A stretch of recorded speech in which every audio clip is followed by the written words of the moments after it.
നെവിന് അനുമോൾക്കെതിരെ ഇത്രമേലൊരു ചീഞ്ഞ ഗെയിം കളിച്ചിട്ടും ഒരു വാക്കുകൊണ്ട് പോലും ചോദിക്കാത്ത ഒരാളാണ് ബെസ്റ്റ് ഫ്രണ്ട് എന്ന് പറഞ്ഞ് അവിടെ നടക്കുന്ന ഈ ആദില. ഇവൻ നൂറ് പോലും കുറച്ച് കാര്യങ്ങളൊക്കെ ചോദിച്ചു, എടാ നീ ഇങ്ങനെ ചെയ്തത് ശരിയല്ല. പക്ഷെ നൂറയ്ക്കും പറയേണ്ട ഒരു സ്റ്റാൻഡ് ഉണ്ടല്ലോ. ഒരു ഫ്രണ്ടിനോട് വേറൊരാളൊരു ദ്രോഹം ചെയ്യുമ്പം തിരിച്ച് കാണിക്കേണ്ട ഒരു ഇത് രണ്ടുപേരുടെ ഭാഗത്തുനിന്ന് അത് ഉണ്ടായിരുന്നില്ല എന്ന് മാത്രമല്ല, വെള്ളം കോരി ഒഴിച്ചെന്ന് അറിഞ്ഞിട്ടും അതിൽ നൈസായിട്ട് കിച്ചണിൽ നിന്നിട്ട് ഇങ്ങനെ അവൾ ഉപദ്രവിച്ചോ, അവൾ എന്തെങ്കിലും ചെയ്തോ, അവൾ ഉറങ്ങുമായിരുന്നോ എന്നൊക്കെയാണ് ആദില ചോദിക്കുന്നത്. അവളുടെ ഭാഗത്ത് എന്തെങ്കിലും മിസ്റ്റേക്ക് ഉണ്ടോ എന്നുള്ള രീതിയിൽ. എന്നിട്ട് അവിടെ വന്നിരുന്ന എന്നിട്ട് കുറേ നേരം അനുമോൾ അവിടെ നിന്ന് കരഞ്ഞിട്ട് അനുമോൾ പാത്രം കഴുകാൻ വേണ്ടി നെവിൻ വിളിച്ചുകൊണ്ട് പോയി. അപ്പം അനുമോൾ അങ്ങ് പോയി. അതിനുശേഷം നമ്മുടെ സാബുമാൻ്റെ അടുത്ത് സംസാരിക്കുകയാണ് ആദില.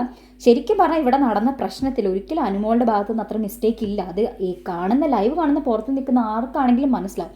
നെവിൻ മനഃപൂർവ്വം അനുമോളുടെ ദേഹത്ത് വെള്ളം ഒഴിച്ചതാണ്. അത് അനുമോളെ ഇറിറ്റേറ്റ് ചെയ്യാൻ വേണ്ടി പലരും അവിടെ കിടന്നുറങ്ങുന്നുണ്ടായിരുന്നു. ഇവൻ ഈ ഒരു ഡിസ്കഷന് ശേഷം ആദിലയും നൂറും കൂടെ അവിടെ കിടക്കുന്നുണ്ട്. ഈ അനുമോള് കിടന്നത് പോലെ തന്നെ രണ്ടുപേരും അങ്ങോട്ടും ഇങ്ങോട്ടും പുതച്ച് മൂടിയാണ് കിടക്കുന്നത്. ഇത് നെവിൻ കാണുന്നില്ലേ? നെവിൻ ഇങ്ങനെ വന്ന് ഇവരുടെ മേത്ത് വെള്ളം ഒഴിക്കാൻ വരുമോ? അതേ നോക്ക്, അവർ കിടക്കുന്നുണ്ട്, അവരുടെ ദേഹത്തോട്ട് വെള്ളം ഒഴിക്കാൻ പറ്റത്തില്ല. ഇതേ കിടപ്പനാണ് അനുമോളും കിടന്നത്. അനുമോൾക്ക് പീരീഡ്സ് ആയിട്ടാണ് കിടന്നത്. നെവിൻ അത്രയും ഭാഗത്ത് നെവിൻ ഓൾറെഡി വൈരാഗ്യമുണ്ട്, ഗ്രഡ്ജുണ്ട്, അതിൻ്റെ പേരിൽ അനുമോളുടെ അടുത്ത് ബിഹേവ് ചെയ്യുന്നു. അതൊക്കെ ഇവർക്കറിയാമല്ലോ.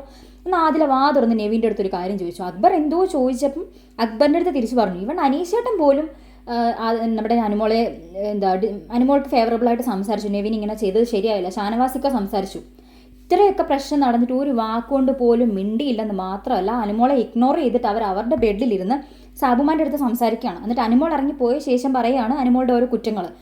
ശൈത്യമായിട്ടായിരുന്നു ഞങ്ങളുടെ നല്ല കൂട്ട്, അനുമോളുടെ അത്രയും അഡമൻ്റ് അല്ല ശൈത്യ എന്നുള്ള രീതിയിലൊക്കെ. എന്നുവെച്ചാൽ എന്തൊക്കെയോ അനുമോൾ ചെയ്ത അനുമോളുടെ ഭാഗത്ത് ശരിയില്ല എന്നുള്ള രീതിയിൽ വരുത്തി തീർക്കാൻ വേണ്ടിയാണ് അവരിവിടെ ശ്രമിച്ചുകൊണ്ടിരിക്കുന്നത്. ശരിക്കും ഈ ഒരു സന്ദർഭത്തിൽ അത് പറയേണ്ട ആവശ്യമില്ല. അനുമോളുടെ അടുത്ത് എന്തെങ്കിലും വേറെ രീതിയിൽ നൂറയ്ക്കോ അതിലേക്ക് പറയാനുണ്ടെങ്കിൽ അവർ അങ്ങോട്ടും ഇങ്ങോട്ടും പറഞ്ഞു തീർക്കാം. പക്ഷേ ഇങ്ങനൊരു കൃത്യം നെവിൻ അനുമോൾക്കെതിരെ നടത്തി അത്രയും വിഷമിച്ചിരിക്കുന്ന ആരും സപ്പോർട്ട് ചെയ്യാതില്ലാത്തൊരു സമയത്ത് നെവിൻ എന്ത് ചെയ്താലും അക്ബറും ആര്യനെ സപ്പോർട്ട് ചെയ്യും. വെള്ളം കൊണ്ടു കൊടുത്തത് ആര്യനാണ്. നെവിൻ വെള്ളം ഒഴിച്ചപ്പോൾ കൈ കൊട്ടി ആഘോഷിച്ചു.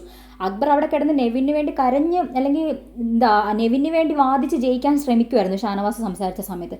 പക്ഷേ ഈ രണ്ടെണ്ണം അനങ്ങിയിട്ട് പോലും ഇല്ല എന്ന് മാത്രമല്ല, പോയ സമയത്ത് അനുവിൻ്റെ കുറ്റം പറയാനും തുടങ്ങി.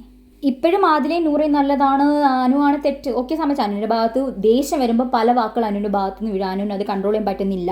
അത് സത്യമാണ്. അനു പല വാക്കുകളും പറയും. ഇപ്പം തന്നെയും നെവിൻ്റെ കൂടെ സംസാരിച്ചുകൊണ്ടിരുന്ന സമയത്ത് ദേഷ്യം വന്നിട്ട് അനുവിന് കൺട്രോൾ ചെയ്യാൻ പറ്റുന്നില്ല. പക്ഷേ ഇവരെന്തോ പറയുന്നത്, നെവിൻ ഇത്രയൊക്കെ കാണിക്കുമ്പോൾ മിണ്ടാതിരുന്ന് കേൾക്കണോ? നെവിൻ ചെയ്യുന്നത് ഒരിക്കലും ലാലേട്ടനും ചോദിക്കുന്നില്ല, ബിഗ് ബോസും ചോദിക്കുന്നില്ല. അങ്ങനെ സ്വന്തം അവൾക്ക് ചോദിക്കാൻ അവൾ മാത്രമേ ഉള്ളൂ. അപ്പോൾ അവളെങ്കിലും ചോദിക്കണ്ടേ? ഇവർ പറയുന്നത് മിണ്ടാതിരിക്കണം, ഇങ്ങനെ കൂളായിട്ട് ബിഹേവ് ചെയ്യണം, അവരുടെ അടുത്ത് മാന്യമായി. എന്തിനാണ് അങ്ങനെ ചെയ്യേണ്ട ആവശ്യം? ഇപ്പം നെവിൻ എത്ര പ്രൊവോക്ക് ചെയ്താൽ ഇവർ പറയും അനു പ്രൊവോക്ക് ചെയ്യല്ലേ. നെവിൻ ഇങ്ങോട്ട് വന്നിട്ടല്ലേ ചെയ്യുന്നത്. കുറേ ആൾക്കാർ ഇതിനകത്ത് നെവിനെ സപ്പോർട്ട് ചെയ്യുന്നത് കണ്ടു. അതേപോലെ ആദിലേനെ നൂറേനെ സപ്പോർട്ട് ചെയ്യുന്ന ആൾക്കാരെ കണ്ടു. പക്ഷേ മൊത്തം നിങ്ങൾ നോക്കിയിട്ട് പറ, അനുമോളുടെ ഭാഗത്ത് തെറ്റില്ലെന്നല്ല. പക്ഷേ റിയൽ ഫ്രണ്ട്സ് ആണെങ്കിൽ ഇങ്ങനത്തെ ഒരു കാര്യം നടക്കുമ്പോൾ സപ്പോർട്ട് ചെയ്യാതെ മാറി നിൽക്കുമോ? എനിക്ക് തോന്നുന്നില്ല. പല സ്ഥലങ്ങളിലും ആദിലേയും നൂറേയും ഇങ്ങനെ നൈസായിട്ട് പോവാണ്. ഒരുപാട് ഓവറാക്കി കഴിഞ്ഞ് കഴിഞ്ഞാൽ ഞങ്ങൾക്ക് നോമിനേഷനിൽ വരുമോ, ഞങ്ങളെ ഇവരിത് വെറുക്കുമോ, അങ്ങനെയൊക്കെ ചിന്തിച്ചാണ് ഇവർ ശരിക്കും കളിക്കുന്നത്. ഒരു സേഫ് ഗെയിമാണ് കളിക്കുന്നത്. ശരിയാണെന്ന് തോന്നുന്നില്ല.